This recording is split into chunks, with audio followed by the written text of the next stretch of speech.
ഇത് കുറച്ച് മാസങ്ങൾക്ക് മുമ്പുള്ള വീഡിയോ ആണ്. കൃത്യമായി പറഞ്ഞാൽ മക്കൾക്കൊരു 11 മാസമുള്ള ടൈമായിരുന്നു. ആ സമയത്ത് ഇക്ക നാട്ടിലുണ്ടായിരുന്നു. അപ്പോൾ ഇക്കാൻ്റെ ഫ്രണ്ടിൻ്റെ മോളുടെ ബർത്ത്ഡേ ഉണ്ടായിട്ട് നമ്മൾ അതിനേക്ക് പോകുന്നതാണ്. മക്കളുടെ 11 മാസത്തെ ഫോട്ടോ എടുത്തിട്ടുണ്ടായിരുന്നു, എല്ലാ മാസം എടുക്കാറുള്ളതുകൊണ്ട്. അപ്പോൾ കുറച്ച് ദൂരമുണ്ട്, പാപ്പിന് ശരിയാണ്. അപ്പോൾ നമ്മൾ ഗിഫ്റ്റ് വാങ്ങാൻ വേണ്ടിയിട്ട് മാളിൽ കയറി, ഡൗൺ ടൗൺ മാളായിരുന്നു തലശ്ശേരി. അപ്പോൾ മക്കൾക്ക് ഡയപ്പറും വാങ്ങാമെന്ന് വിചാരിച്ചു. അപ്പോൾ ഗിഫ്റ്റൊക്കെ സെലക്ട് ചെയ്ത് വെച്ചു. മക്കൾ ഭയങ്കര കരച്ചിൽ, അവർ ആദ്യമായിട്ടാണ് ഇതുള്ള ക്രൗഡായിട്ടുള്ള മാളിലൊക്കെ പോകുന്നത്. അവസാനം ഇക്ക നമ്മളെ വണ്ടിയിലാക്കി തന്നു, എന്നിട്ട് ഗിഫ്റ്റെല്ലാം പാക്ക് ചെയ്തിട്ട് വരാമെന്ന് പറഞ്ഞു. അപ്പോൾ ഉച്ചയോടെ ഇറങ്ങാൻ നട്ട് വൈകുന്നേരം ആയിട്ടുണ്ടായിരുന്നു. അപ്പോൾ ചോറ് തിന്ന് കഴിഞ്ഞിട്ടൊക്കെ കുറേ നേരമായതുകൊണ്ട് ഭയങ്കര വിശപ്പായിരുന്നു. അപ്പോൾ ഫ്രൈഡ് ചിക്കൻ വാങ്ങി തന്നിട്ടുണ്ടായിരുന്നു. ചിക്കിങ്ങിന് അതൊക്കെ കഴിച്ച് നമ്മൾ ഇക്കാൻ്റെ ഫ്രണ്ടിൻ്റെ വീട്ടിലേക്ക് പോയി. അവിടെ എത്തുമ്പോഴത്തേക്ക് 8 മണി കഴിഞ്ഞിട്ടുണ്ടായിരുന്നു. നമ്മൾ പോയിട്ടായിരുന്നു കേക്ക് കട്ടിങ്ങും കാര്യങ്ങളൊക്കെ ഉണ്ടായിരുന്നത്. അപ്പോൾ അവിടെ പോയപ്പോൾ മക്കൾ പിന്നെയും കരയാൻ തുടങ്ങി. കാരണം അവർ വേറൊരു വീട്ടിൽ ആദ്യമായിട്ടാണ് എൻ്റെ ഇക്കാൻ്റെ വീടല്ലാണ്ട്.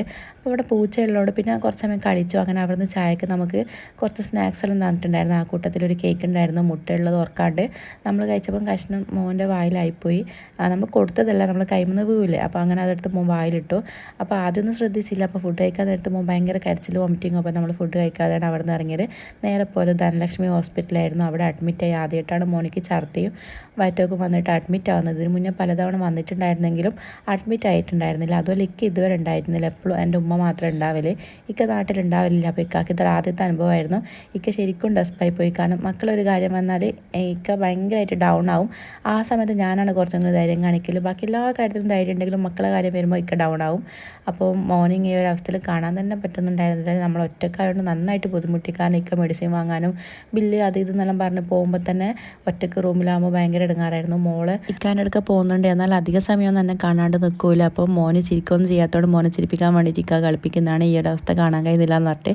അപ്പോൾ ഫുഡ് വാങ്ങാൻ പോകുമ്പോൾ മോളെ കൂട്ടിയിട്ട് മോള് ഭയങ്കര കരച്ചില്ല. അപ്പോൾ കരച്ചിൽ നിർത്താൻ വേണ്ടിയിട്ടായിരുന്നു ടോയ്സ് എല്ലാം വാങ്ങിക്കൊടുത്തിട്ടുണ്ടായിരുന്നു. ഇക്കാൻ്റെ വീട്ടിലേക്ക് നിൽക്കാൻ വേണ്ടി പോകുന്നതുകൊണ്ട് വണ്ടിയിൽ ഡ്രസ്സും കാര്യങ്ങളൊക്കെ ഉണ്ടായിരുന്നു. അതുകൊണ്ട് ഹോസ്പിറ്റലായപ്പോൾ പേടിക്കേണ്ടി വന്നില്ല ഡ്രസ്സിനൊന്നും.